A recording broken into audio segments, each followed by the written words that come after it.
This is the Personal Branding Success in 10 Minutes podcast. I am your host, Caitlin Zhang. And I am your host, Danielle Bardowell.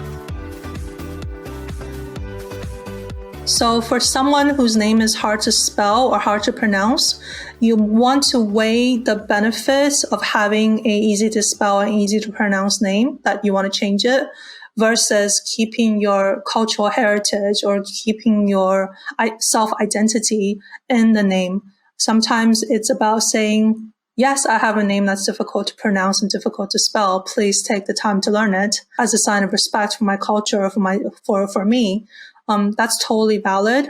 But of course, you're trading that off with it's going to be slightly less recognizable and slightly harder for people to remember.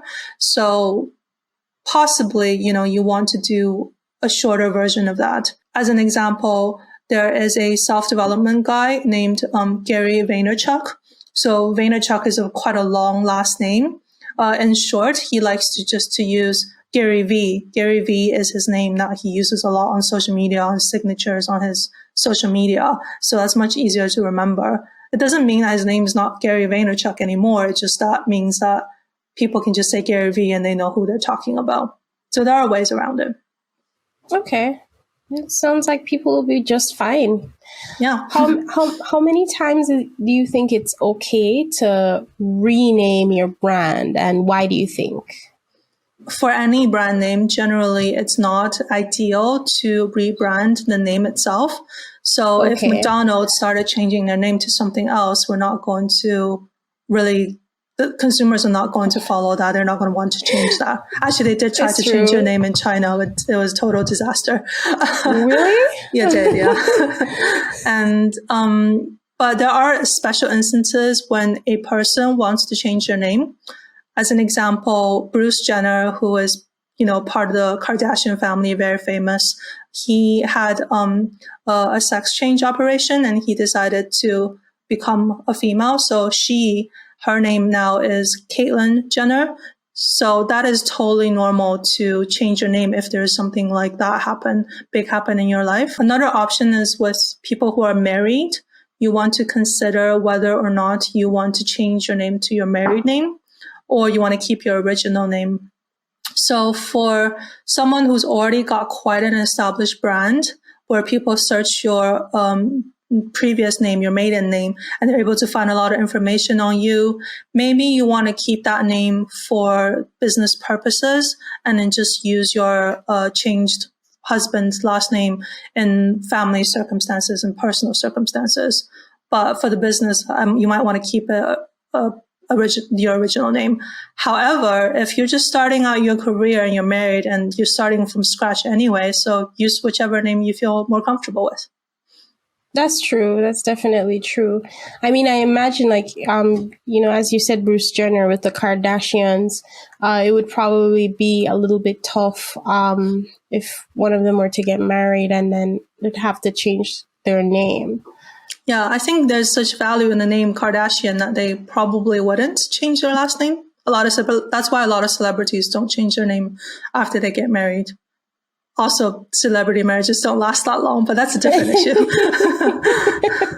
We'll discuss that another time. Yes, another time.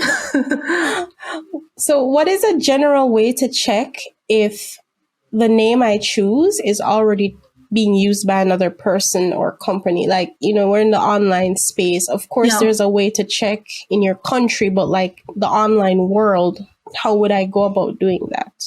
Like a general way. It's really simple. What you want to do is go to a search engine, open it up in a browser. And in your browser, you want to open up a private window or a incognito window. So it's normally under like file. This way, when you're searching brand new in a private window, your previous search history is not going to affect your new search results. So after you've done that, you want to put the name you want to know for in quotation marks. So for me, it'll be quotation mark, Caitlin Zhang, close quotation mark. So you want to search that.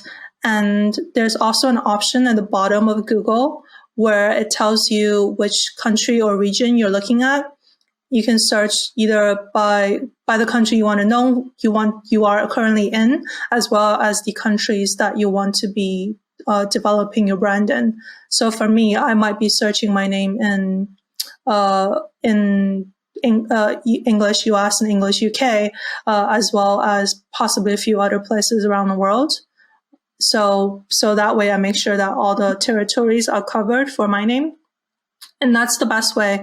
And for social media sites, you just have to check each one individually to see if you can get that username if you don't have it already, and who else already has your name.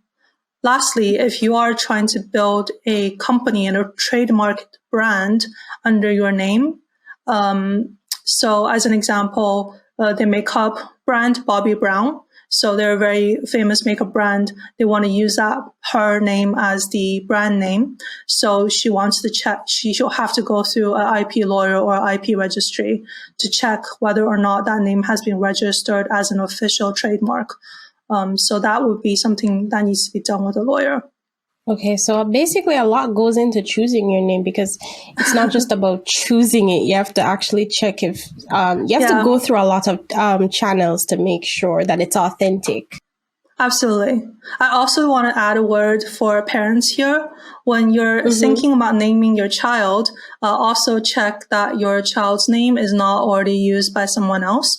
That's going to make it a little bit harder for them later on if their name's being used by someone else who doesn't have a great reputation.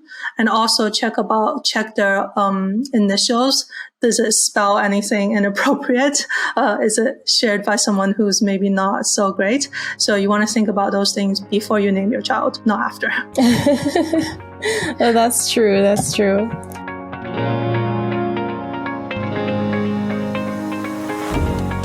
So the main takeaways for today are: most people use their first and last name to build your brand, but that's not the only option.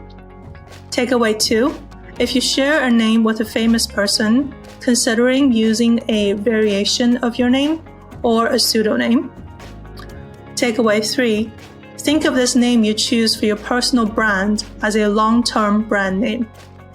So the next actionable step is to go to Google, open a private window, search for your name in quotation marks, and see what comes up in the first couple pages of Google.